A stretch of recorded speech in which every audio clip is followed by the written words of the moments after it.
Can you guess which Filipino rom-com changed the game for the Metro Manila Film Festival in 2014?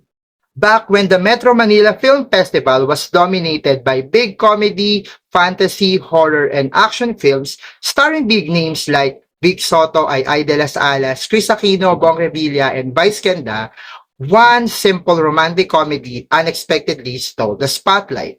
English Only Please stood out with its clever writing, emotional honesty, relatable heartbreak, and refreshing take on love and language. Directed by Dan Villegas and with a screenplay by Antoinette Hadaone and Ange Pesumal, the film gave us characters that felt real, flawed, and painfully relatable.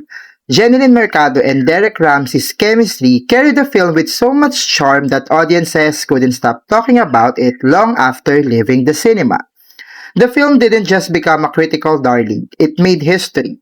It swept major awards at the MMFF including Best Actor, Best Actress, Best Director, and Best Screenplay, becoming one of the biggest surprise winner of the festival. Through pure word of mouth, it climbed the box office rankings and became one of the highest grossing entries of the year. English Only Please reminded everyone that romantic comedies can be intelligent, heartfelt, and award-worthy. More than a rom-com, it became a turning point for modern Filipino mainstream cinema. Thanks for watching.